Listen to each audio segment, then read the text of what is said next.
of materials. And again, this is a very, very broad area. It includes everything: welding, joining, fastening, soldering, brazing, everything. So I'm just going to look at some of the work in which I was involved. And most of my slides here are meant more for materials people. And I know most of the audience are not materials focused. So please bear with me. I will try to talk in more general terms and not too much of detail, which may not interest people because of their different focus. So anyway, I'm looking at mainly joining of ceramic materials to themselves or to metals. So what are some methods available to join ceramics and metals? This is just a summary chart. It shows methods like direct bonding and mechanical bonding. Mechanical bonding includes things like shrink fit, bolting, screw and threading. Those are not the ones I'm looking at here. We're looking at some methods out of direct bonding. We have solid phase joining processes like diffusion bonding, electrostatic bonding, or friction welding. And then you have liquid phase bonding, which includes adhesive, brazing, glass sealing kind of methods. So my main focus here is going to be on brazing and diffusion bonding.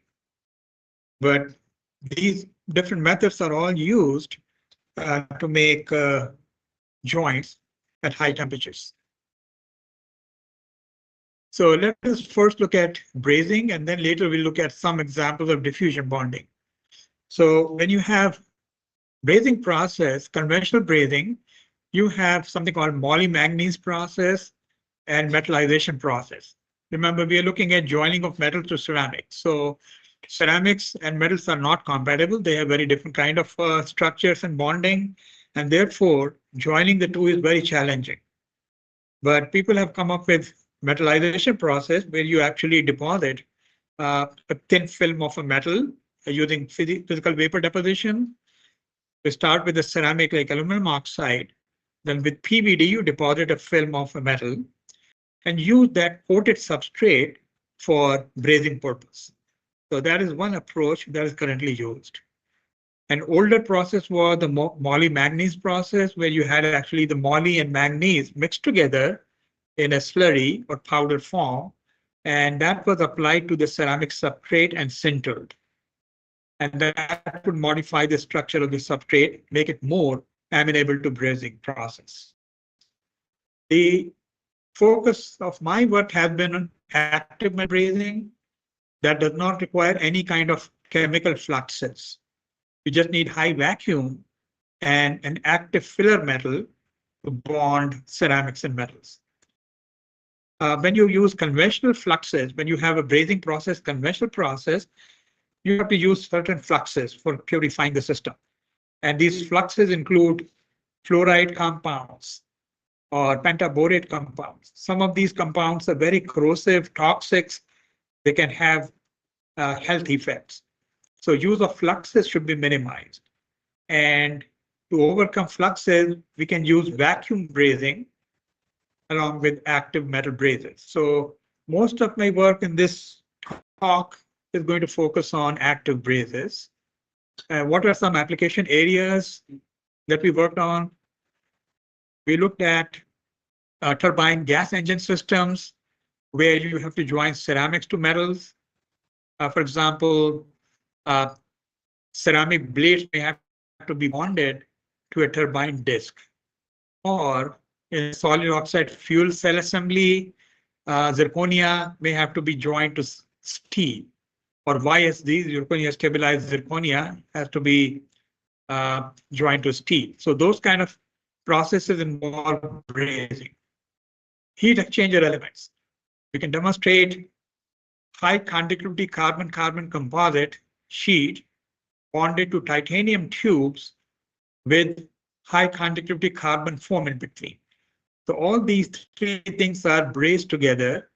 And when a liquid is flowing through the titanium tube, you can have heat transfer through these highly conductive carbon-carbon and porous carbon. So how do you join these kind of systems?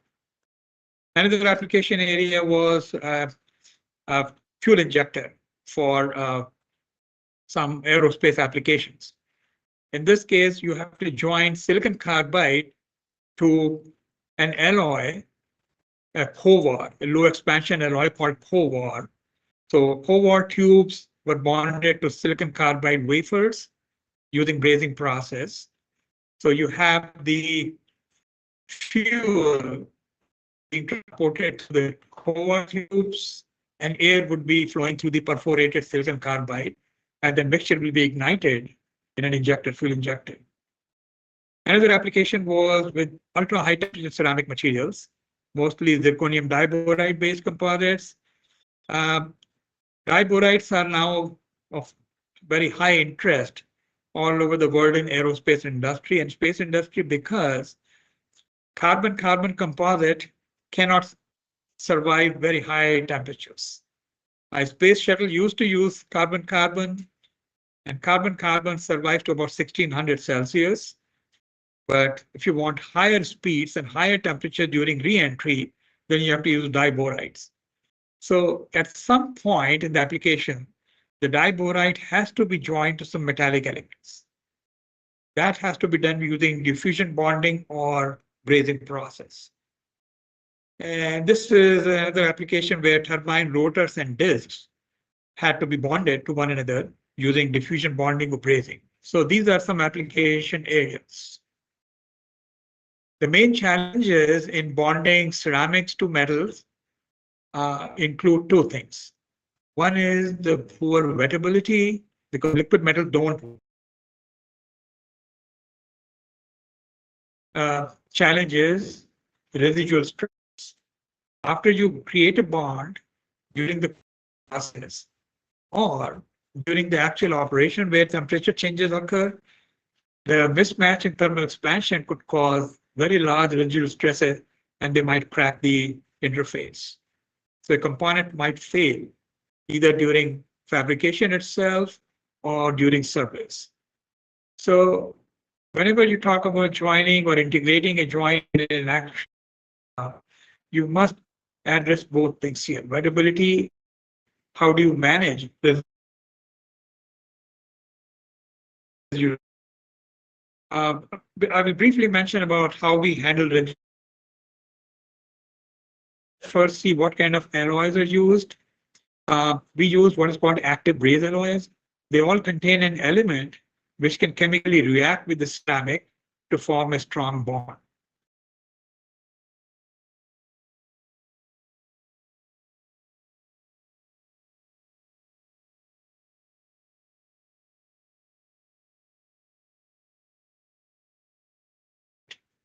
Well, people have different ideas. You can disperse ceramic powders in the braze to reduce the thermal expansion of the braze. We are looking at metallic brazes, and metallic brazes have very high thermal expansion properties. And the ceramics that you bond have low thermal expansion. So there is a mismatch between the thermal expansion of the braze and the ceramic. So to manage that, you can add some ceramic powders in the braze and reduce the thermal expansion and match it better to the ceramic. That's one way people use to manage stress. Another way that you manage thermal stresses is by putting layers of materials of different expansion in between. So for example, if you are trying to bond a ceramic like silicon nitride or SN to a nickel-based superalloys, the thermal expansion difference is not very big. Silicon nitride has a thermal expansion of about maybe 2 or 3 parts per million per Kelvin. Inconel superalloys, they have 13 or 14 ppm per K.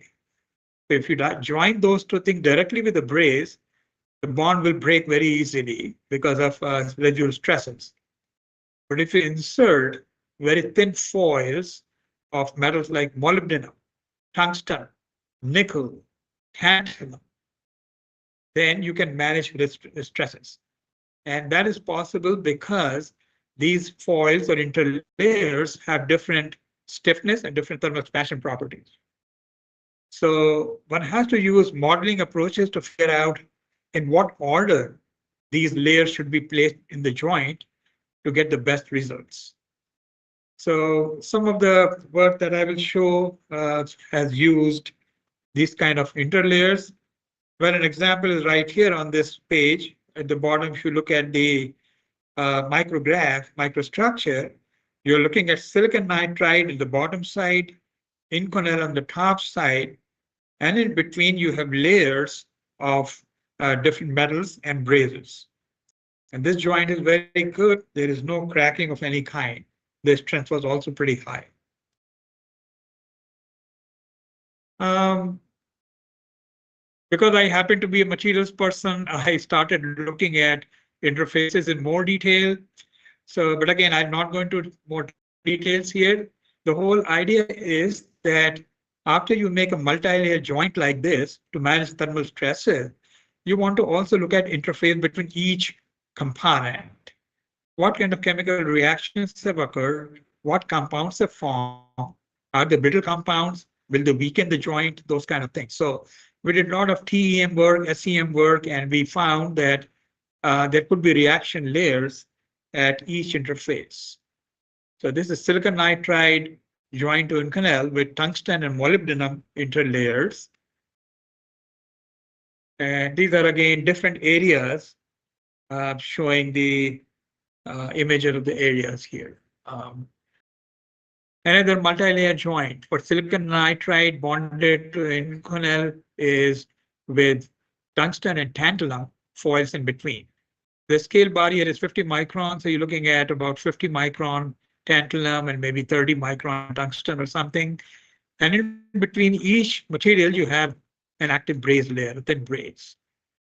So we make these kind of composite layers, and then we check the hardness, the strength, and the interface.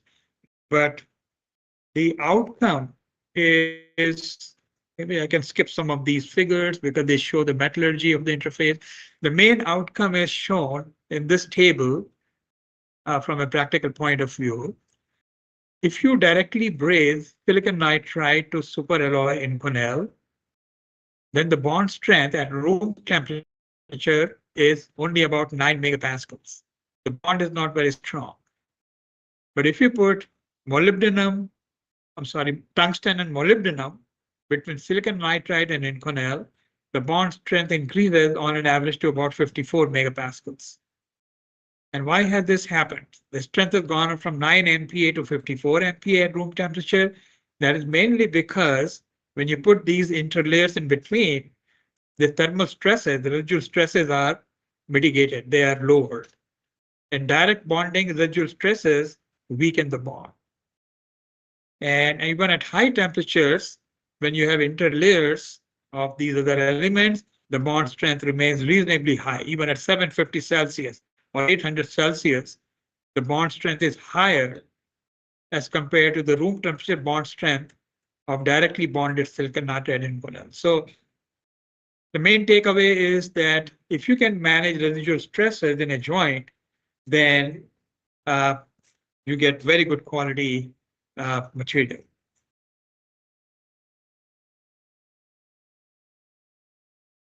Here we are looking at joining of aluminum oxide to itself using braze of different kind.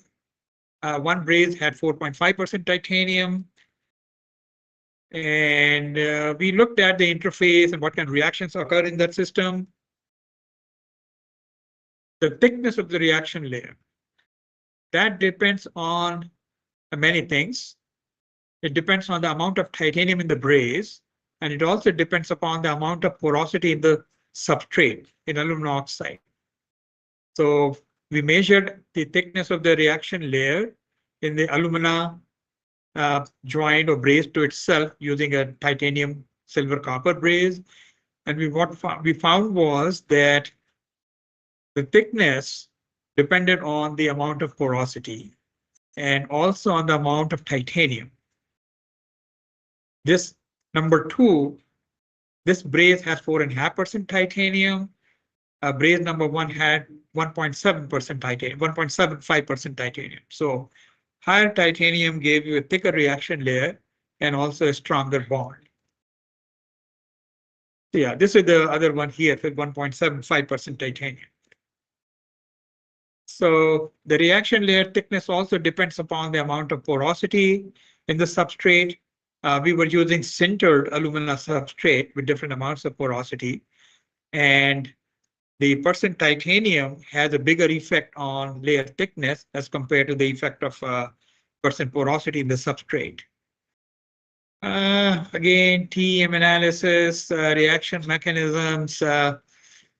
This is another joint, silicon nitride bonded to itself. So this is silicon nitride on both sides, and in between you have a braze, copper braze that has an active element titanium in between. And you can do chemical analysis and you see that some reaction takes place. So titanium attacks silicon nitride to form titanium silicide, and that gives high strength to the joint. Again, getting into more details of SEM and TEM, we can skip that. Another type of ceramic that we brazed was from Japan, Ube Industries. They manufacture a very special kind of a ceramic. It's called SA Tyrannohex. That's a ceramic silicon carbide fiber that is used. It's a very, very high fracture toughness as compared to traditional silicon carbide, CVD carbide. So there are companies that are actually manufacturing parts using Tyrannohex. The question was, how does Tyrannohex bond or braze or diffusion bond to other materials? So we tested Tyrannohex for its joining properties. This material has silicon carbide fiber in two orientations. So we had fibers parallel to the braze layer in this sketch and fibers perpendicular to the braze in the second sketch. So we wanted to see what is the effect of fiber orientation at the interface on the bond quality. And we made braze joints, we tested them for properties in chemistry. And what we see here is that we have two reaction layers between the braze and the Tyrannohex. One layer was titanium carbide. Titanium and carbon, they have very good affinity towards each other. So titanium will attack silicon carbide fibers to form titanium carbide layer. That is the layer right next to the fibers. And after that is the layer of silicide, titanium silicide. So most often you get multi-layer reactions at the interface. And then with it, some measurements of reaction layer thickness and other properties. Elemental distribution. We also did diffusion bonding of Tyrannohex to itself and to titanium. And we wanted to see the effect of the fiber orientation on the joint properties. Let's see, where did I go here? So we used titanium foil and we also used moly-boron foil in the joints. And what we saw was that, well, here is the data. Let's look at this here. So we diffusion bonded the materials under different conditions at high temperatures, under 30 megapascals pressure, and under vacuum. And we saw that when we used just titanium foil in the joint region, there was cracking. But when we used molybdenum boron foil, there was no cracking in the system. So the selection of this foil is important. And the reason that micro cracking occurred was because of the thermal expansion. Some of the chemical phases that form by reaction, they have anisotropic thermal expansion, which means those chemical phases expand much more along one crystal axis than on the other side. So depending on how the crystal is oriented in the phase, you may have very high residual stresses. With molybdenum boron, the expansion coefficient is much less, and therefore we did not see any cracking in the system. We also use interlayers of titanium and molybdenum and titanium and tungsten. I'm sorry, titanium and copper at the interface. So a lot of these things, pretty much all of this information is in published literature. So it's probably a little too detailed here. We also had, yeah, this is the same thing that we looked at for brazing of the joints. We looked at the creep strength. From practical point of view, creep rupture properties are important. And we found that the orientation of the fiber in the joint had an effect on the creep strength. We found that whenever the fibers were parallel to the joint or the brazed layer, they were less sensitive to test temperature as compared to when the fibers were perpendicular to the joint. So how the fibers are oriented in the interface and the joint, that affects the creep strength properties of the diffusion bonded and brazed joints. Another system we looked at was bonding carbon foam. Carbon foam is extremely light and it has a very high thermal conductivity. So aircraft industry and defense people are interested in using a heat exchanger made out of carbon foam because they will be very lightweight thermal management systems. So we wanted to look at how carbon foam can be integrated to other materials. And we tried bonding foam to stainless steel. And we saw that the braze will actually partially penetrate the carbon foam. So you will lose some braze from the interface because the braze will be lost in the pores, but the bond strength will also increase because of the infiltration of the pores. So we experimented with many different types of foams under different conditions, and we tested the mechanical strength of bonded joints. Now, carbon foam is pretty weak. So if you look at the joint you're looking at, we have titanium bonded to carbon foam using some kind of a braid. So when you do mechanical test on this kind of a material, most often the fracture will occur in the foam because foam is the weakest link. But our aim was to demonstrate that the joint remains strong, even though the foam would fracture. So the foam manufacturers have to come up with methods that would make a stronger foam so the fracture will not occur very rapidly. For solid oxide fuel cells, we wanted to demonstrate joining of YSZ to steel. And again, we looked at mostly the microstructure and mechanical properties, what kind of phases are forming. We saw that things like nickel silicide and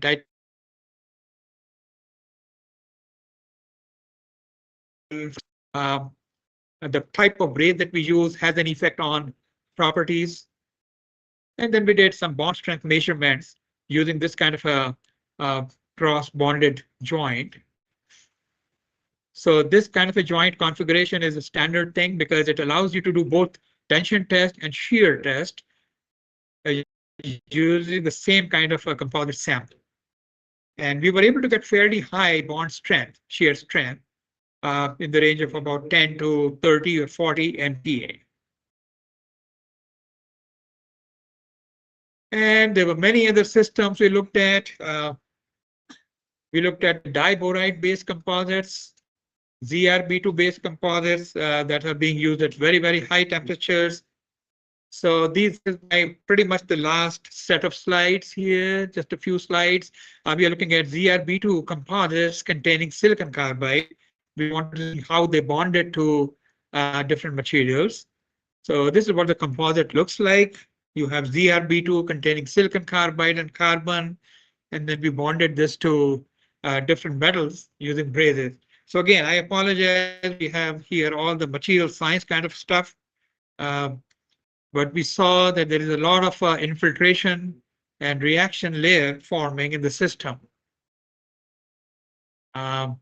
Fibers also get attacked by the braze. And We also saw that diborides can be bonded to copper-clad moly.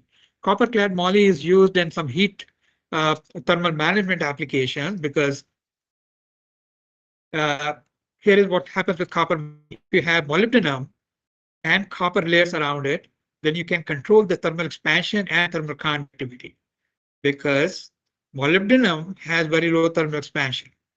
Copper has a high thermal expansion. And on the other side, copper has a high conductivity, moly has low conductivity. So if you want to get the right combination of thermal expansion and thermal conductivity, you want to have the right proportion of copper and moly together. So by cold rolling, you are able to make copper moly composites with controlled expansion and controlled conductivity. So aerospace people wanted us to demonstrate how copper clad moly will bond to carbon foam or diboride type material. So this was another demonstration of joining of high temperature composites to copper clad moly. And we were able to demonstrate very good quality bonds without any cracks. There were some reaction layers, but the bond strength was pretty high. So again, I'm kind of going to run over these, and because there is no, there's too much of detail. One thing we see is that the fibers are very heavily attacked sometimes. If you see this here, this is the braze region here, the light region, these are the fibers. And look at this picture here, how heavily the fibers have been attacked. They have been almost completely eaten up. So this is a bad thing to happen. We must use braze and the temperature that has much lower chemical attack on the fibers. But by and large, the joints were pretty good. There were no cracks or voids in the system.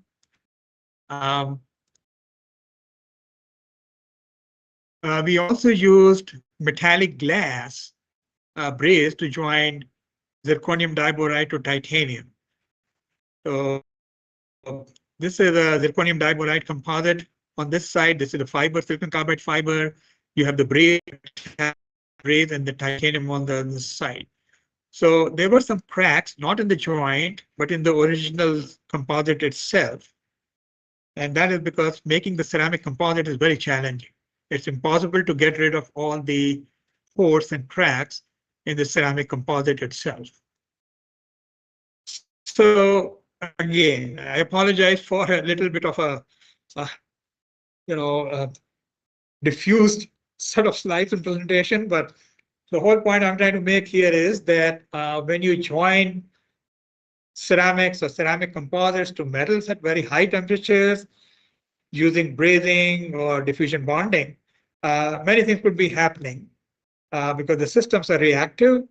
So you must control the reaction by controlling the process parameters, temperature, the kind of foil or braze you're using. And you also need to make sure that there are no pores or cracks in your starting material. Many times ceramic composites have voids and cracks. If you try to join such materials, you can expect even worse results. So there's a lot of interesting work going on, and we are hoping to continue this work to join ceramic gels instead of composite, trying to join ceramic gels or aerogels because they're going to provide even better thermal management properties. So there's a lot of ongoing work that needs to be continued. It was a pretty short presentation, I think, and is it okay if I stop here? Or there are technical details, but again, they will not be of direct interest because they are more into the nitty-gritty of materials interface and chemistry and metallurgy. So, but again, I'm open to any discussion points. Otherwise, I'll just sit down.